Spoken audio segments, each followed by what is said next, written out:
Good afternoon, good evening. This is Tottenham On Tour. As you can see, we are kind of on tour here. In the background, we've got the wonderful view of the CN Tower. A romantic journey has brought us down on the rocks. It was. But it was a really nice walk down here. It is a little warm in Toronto at the moment, about 30 degrees. Yeah, we just thought we'd do a video in a bit of a different location, a bit nicer to look at than our nose hair right up in front of the screen.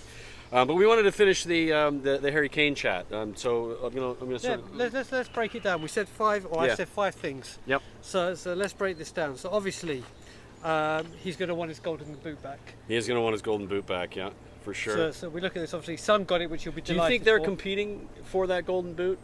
Like obviously friendly competing, but of course. Now that Sonny's won it, Kane's going to be, I want it back. I gave it away to my partner, but he's going to be looking Listen, for it. if there's anyone that Kane would like to give that boot to, it would be him. But obviously, there's friendly rivalry. But now, honestly, as we say, all strikers have that selfish tendency. Do you think Mo Salah is going to be in that conversation this season? I don't think so either. I think the fall off we saw at the end of last season, that's going to continue. It's not even the fall off. A lot of people have been speaking, I completely agree with them, that Mane's loss is going to be huge. Big time, it's going to be huge for him because he has this a lot of understanding. assists that he was getting from him, And obviously they brought Nunes in, and they've got Jota, and they've got Luis Diaz, yeah. So the replacements are there, but they're going to have to take a little while to build up the relationship Mane had with Salah and vice versa. So I think, like we said earlier, I think this is going to be, honestly, Harry Kane for numbers. This is going to be his biggest season. The reason I say that as well is now with Richarlison, he is going to get rested. He's not going to get overworked. He's not going to get overplayed. Good point. So he is going to be hungry. So that's one thing. Yep. You got anything else you want to add on the golden boot part? Golden boot part? I think that covers the golden boot part for me. I just think fitness-wise, he's probably in the best shape we've ever seen him in, and I think what Conte's been able to do for him from that perspective, that's going to affect the entire team, and that's going to give him more. He's going to get the ball in the box more often than he was used to. I think you'll see the team will play a little bit with three in the midfield sometimes, and he'll be that last man, and I think that's going to help with the chances creation that he's going to get, and I think that's going to, he's going to get more goals because of it. So there we go, golden boot. So whilst we're talking about goals, obviously it's a World Cup year for England.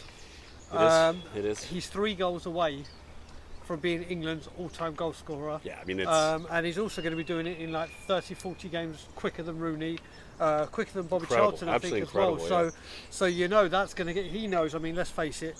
He's going to score 3 more goals for England at some point. He is 100%. It's a guarantee. So I mean, he's got that. I mean, what kind? He's going to become England's England's all-time goal scorer. Yeah. Possibly at the World Cup. Is there a better time? I mean, if it wasn't in Qatar, I'd be really happy just because of the stuff surrounding that. But we won't get into that. It's a different video. But yeah, I mean, I think it's a no-brainer. I think those 3 goals, they'll get them probably in the group stages pretty early on.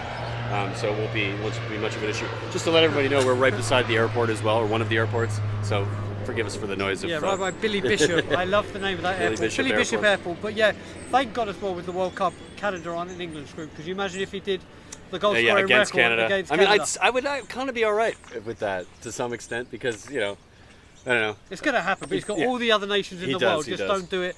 But then we move on from talking about England's all-time record to Tottenham Hotspur's all-time record. Exactly. And we were talking about sort of the numbers on this, and you know them better than me because you're better with the statistics. It's 20 remembering odd. 20 odd, you said, yeah. And I think that he gets that right. I think we mentioned it as we were chatting. 30 plus for me this season. I think comfortably as well in this side.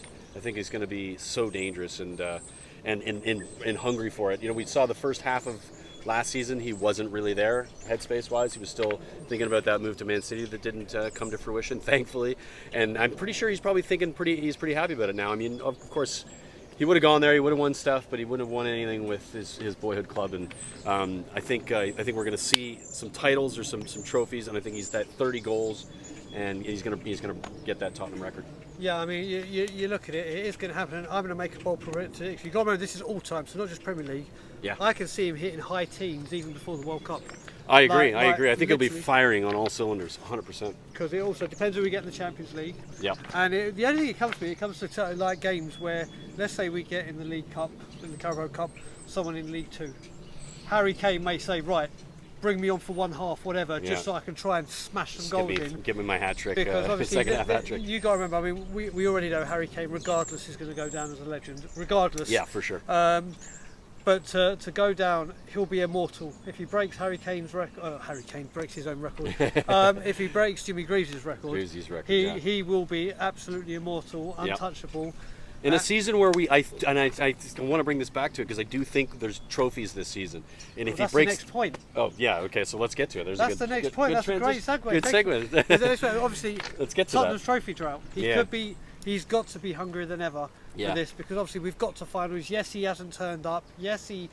I disagree with that hasn't turned up thing, and I think it's unfortunate he was put into a scenario where he was injured and brought into a final because of who he was. Well, they say that with England as well in the Euros. And he also, what I will say with Tottenham is he's got us to the finals. Yeah. Without him, we wouldn't get to the finals. Right? So... We wouldn't get to the finals if it hadn't been for him. But obviously they keep saying the big game mentality, which he has got. But like we said, he has been so overplayed as a Tottenham Hotspur player. There's no rest whatsoever. And that goes to what I was just saying too. With the injuries coming back from it, they bring him back too quick, and he doesn't get over it, and then he gets injured again, or he's just not up to he's the physicality isn't there yet. So, it's an interesting thing. I think I think the trophy drought ends. What trophies for you do you see coming through the door? I want the FA. I want the FA Cup. I mean, to me and Bob Spur, I will mention him in this video. What's up, brother? We have a love for the FA Cup. I do too. It's my favourite tournament. A big portion of mine and Bob's connection was literally talking about the '91 semi-final, FA Cup final. Yeah. And it was the last time we won it. And back then, that was the day where you got up back home, and it was on BBC One from like 5 hours before kick-off. It's a day of it, right? It was just magical all-day football, whether your team was in it or not. But obviously, when it's your team, so that cup for me, always, it's lost none of its magic to me. So that's what I want. That's what I want. But literally, do you know what Jose Mourinho used to say? I went for the Carabao Cup because it's the first cup. Yeah. And once you win your first cup, that mentality it sets the stage for the season, right? Exactly. And that's kind of what you're looking to do, is set the stage for the season to galvanize the squad. Okay, we've learned how to do this. It feels really good. How many more times can we get it done this year? And you kind of you crack on, right? And that's kind of the point. I think, and I've mentioned this I think on a previous stream. I think there's a good run in the Europa League. I think we'll have the Champions League. No, I think we're gonna drop out of the Champions League. I'm just being honest about it. I wish that wasn't the case, but I don't think Conte's record in Europe is helpful in this scenario for this season. I think if he stays with us and we keep doing what we're doing, then there's a chance next season that Champions League, which we will finish in the top 4, will be more of an opportunity. Having said that, I think we may drop out into the Europa League, and I think we'll be very strong in that tournament, potentially win that. We'll go in as immediate phrase. I actually discussed it when I did Unpopular Opinions with Simeon. Yeah. When I was over in England, one of them said the exact same thing, saying, do you know what, if Spurs drop out of the Champions League, I reckon we win the Europa League. Yeah, that's what I'm thinking. It's true, but then you go back to Thursday, Sunday. Yeah, and that is the issue a little bit, right? The Thursday night games instead of the Tuesday, Wednesday. And I would rather it happen in the Champions League. I'd love to see a good run. I prefer to win a trophy always, and I think that's where there's no part of me ever wishing dropping out of a tournament. Yep. But if we dropped out early and still got to play in that Europa League with a better chance to win, to get a trophy in the cabinet, I think it would be great. So and then the final one we got is, obviously, we spoke about England's world top record goal scorer. Is obviously he's captaining his side in his second World Cup. Yeah. In his second World Cup, he got to the semi-final of one. Yeah. Like we did with the Euros, can England go? England go all the way? Like I said, if you're Harry Kane, we don't really need to talk too much about what's going to happen in the World Cup. But what we can say is, if you were waking up at the start of the season, you said you got these 5 things. Yeah. Let me go to count 5. Sorry, that was 10 because I put my hand up. You'd wake up and you would be so pumped and ready for this season. And I mean, you could see it in pre-season, like the work they're putting in. How much effect do you think the Premier League season is going to have on that World Cup, it being right in the middle of it, from a fitness perspective? Is it galvanizing them? Is it going to mean they're going to be better? And then they have to return from that and then still, crack on to fight for other honors. So I wonder, and it's going to be everybody in the league. So it's in across Europe. So it's not really going to just affect them. I'm just curious what you think. Do you know what? When I do this, I actually take my Tottenham hat off and put my England hat on. Right. And the way I look at it, for once, it's going to be hot, but not. People are saying that it's going to be like a June summer's day in Qatar.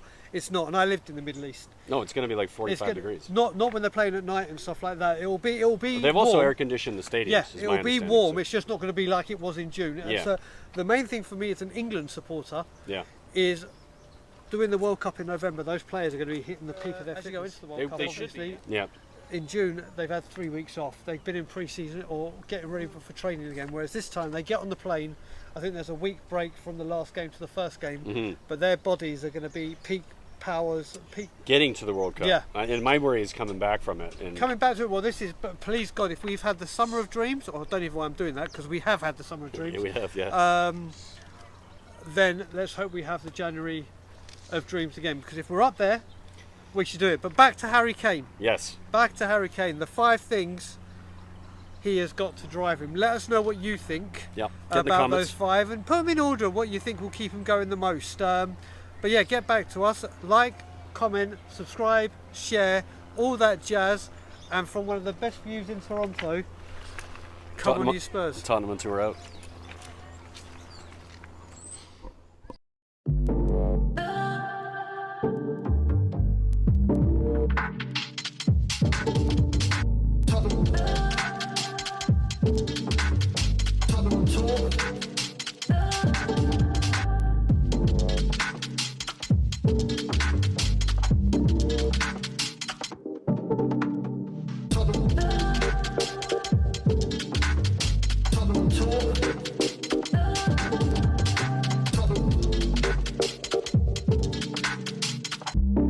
Tottenham On Tour.